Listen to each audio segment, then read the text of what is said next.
E aí, galera, vamos lá. Aula de história, tá certo? Nossa segunda aula de história com livro didático. E vamos nessa. Só explicando uma coisinha, pessoal. Lembrando sempre, no caderno, tá? Não risquei o livro. E pedir um negócio, compreensão. Na aula passada, eu tava passando as questões.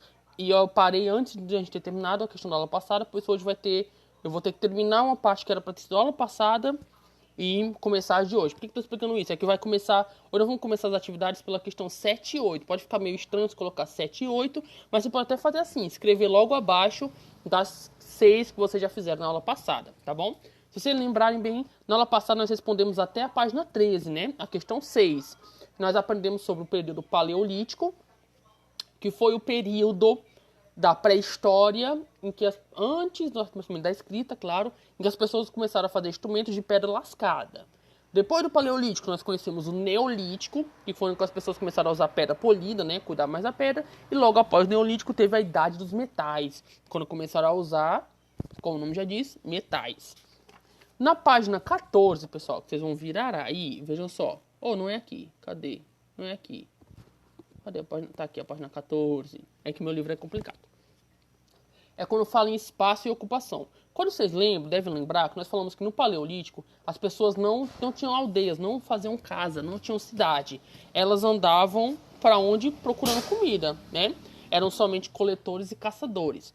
Os povos iam para um lugar, comiam tudo, caçavam os animais, os bichos que tinham lá na região, as plantas que tinha, comia. Quando acabava, tinha que ir embora. Aí nós aprendemos também que no Neolítico começou a ter a agricultura, que foi um grande avanço para a humanidade. Começaram a fazer até os potes para guardar comida e tal. E vamos lá. Tema de hoje, espaço e ocupação, página 14. Abram aí e acompanhem a leitura. Ó. A ocupação dos territórios e a fixação dos grupos humanos em determinados locais aconteceram lentamente ao longo da história. Povos nômades geralmente buscavam locais em que pudessem garantir sua sobrevivência, onde fosse possível encontrar abrigo e proteção e possibilitasse ampla visão dos arredores. Procuravam também locais que tivessem recursos abundantes para a alimentação. Os locais próximos aos mares, lagos e rios, por exemplo, favoreciam a pesca, a caça e a coleta de frutos e vegetais. E, claro que tem água, né? Porque todo mundo precisa. Para os povos que começaram a desenvolver a agricultura e a permanecer em um mesmo lugar, novos critérios se tornaram importantes. Os núcleos de povoamento deveriam ficar próximos aos rios, porque favoreciam a obtenção de água, a irrigação das plantações e a criação de animais. Assim, historicamente, a partir dos contatos com a natureza e diferentes condições geográficas, os grupos humanos constituíram diversos aprendizados. Aí vamos falar sobre os povos dos sambaquis. Os povos dos sambaquis, que viveram na costa brasileira há cerca de 6.500 anos, são exemplos da relação entre o ambiente e o desenvolvimento de núcleos populacionais. Vestígios dessas populações podem ser encontrados em grande parte da costa brasileira. Os sambaquis são montes erguidos por essas populações e contêm restos de conchas, moluscos e ossos humanos e de outros animais fossilizados, além de fragmentos de cerâmica e de outros objetos fabricados utilizados por essas populações. Ou seja, sambaquis são essas construções, tipo essa da foto, feitas, né, há muito tempo atrás, que mostra o local onde esses povos viviam. Eles faziam essas construções aí. Tem um termo que falou sobre animais fossilizados. O que é fossilizado, pessoal? É quando vira fóssil, ó, que se tornou um fóssil, que são restos de animais ou vegetais sedimentados. Ou seja, como a gente vai falar muito isso quando fala de dinossauro, né?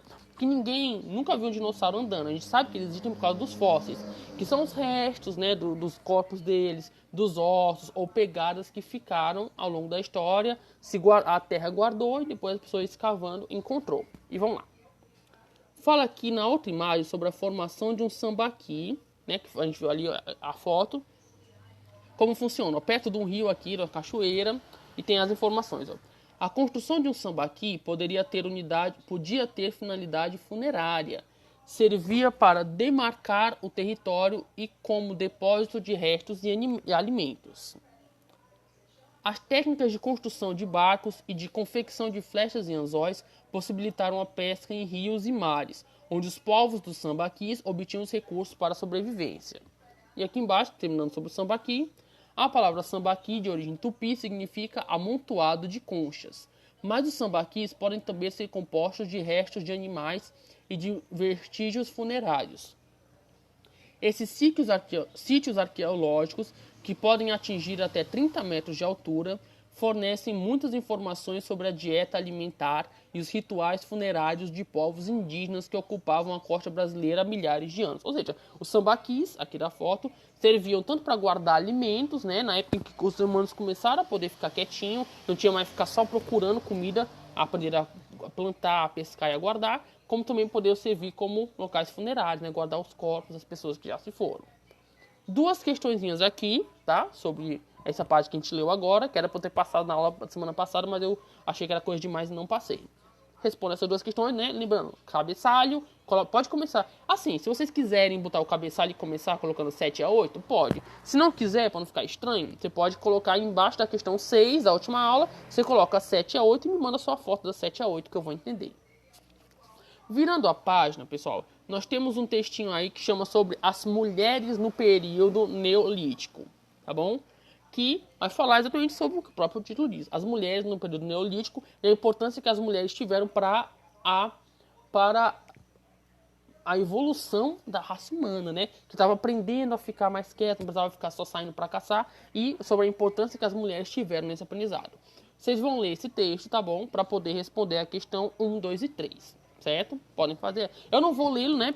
Porque eu ainda tenho as outras partes de hoje para explicar. É um textinho bem legal. Vocês vão ler e responder essas 3 questões no caderno. Passando agora para o tópico que era o de hoje. É aqui que a aula de hoje começa. Que isso aqui era o resto da aula de antes que eu não tinha passado. Que chama-se Grupos Organizados e a Agricultura. Como eu falei antes, a agricultura foi muito importante, pessoal. Porque, né, você vê até hoje, muitos de vocês devem ser filhos, netos de agricultores, e a agricultura foi o que possibilitou o ser humano poder ficar quietinho, construir casas. Porque antes, quando todo mundo só tinha que ficar caçando, procurando comida, não tinha como construir uma casa, mas depois tinha que abandonar. Hoje não, depois de tanto tempo a gente aprendeu a plantar, a criar animais, produzir nossa própria comida, podemos ficar em casa, sair para plantar e depois volta, depois vai lá e colhe. Muito bom. Ou seja, a agricultura foi muito importante para o ser humano. O desenvolvimento da agricultura gerou uma série de mudanças na organização dos grupos humanos. Por isso, esse contexto de desenvolvimento do cultivo de alimentos e domesticação de espécies animais e vegetais é chamado de Revolução Neolítica ou Revolução Agrícola. E tem aqui uma pintura rupestre em rochas do Saara, representando a atividade de pastores sedentários há cerca de 7.000 anos. Né? E aqui, ó.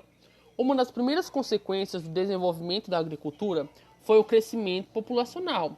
Isso porque a maior oferta de alimentos, né, tinha mais comida, uma vida com menos risco e mais recursos alimentares. Ó, tinha pouquinha gente antigamente. Quando desenvolveu a agricultura, cresceu, começou a ter muito mais gente, porque tinha mais comida, não tinha que sair caçando, morria menos gente, não era mais comido por bicho aí enquanto estava caçando. Muito bom. Muitos grupos passaram a se fixar em um mesmo local, formando aldeias, e as necessidades do cultivo da terra levaram à criação de novas formas de organizar a sociedade. As aldeias muitas vezes tiveram de se juntar para proteger-se de ataques de outros grupos. Grupos maiores favoreciam também a organização da produção de alimentos, pois dividiam entre si as atividades relacionadas à caça, à pesca, ao pastoreio ou ao cultivo da terra. Essas mudanças estimularam novas formas de organização política. Foram estabelecidas lideranças nos grupos exercidos por pessoas específicas ou por alguns setores que se impunham sobre os demais, criando-se assim posições políticas e sociais definidas para cada membro do grupo. Ou seja, a sociedade começou a se formar. Não ainda como a sociedade de hoje, né, que tem profissões, cargos, mas começando aí. Algumas pessoas já começaram a ser mais importantes para a sociedade que outras, começaram a tomar decisões que outros não tomavam, enfim. Começou a se formar as primeiras sociedades. E tem aqui mais uma pintura retratando o trabalho agrícola.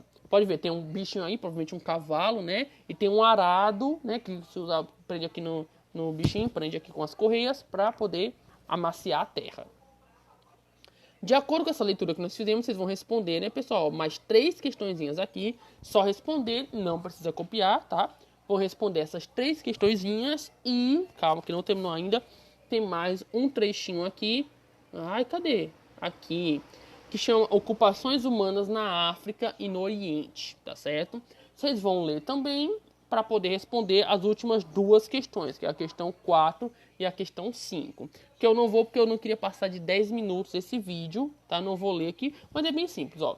Vocês leem, tá? As informações são bem implícitas mesmo, vocês vão conseguir achar facinho. Bem explícitas, aliás, como a gente aprendeu na aula de português. Pessoal, concluindo aqui a aula de história, obrigado por terem assistido e nos vemos na quinta-feira, começando com português. Obrigado, boa sorte. Qualquer dúvida aí, podem entrar em contato comigo que eu ajudo a solucionar. E até mais.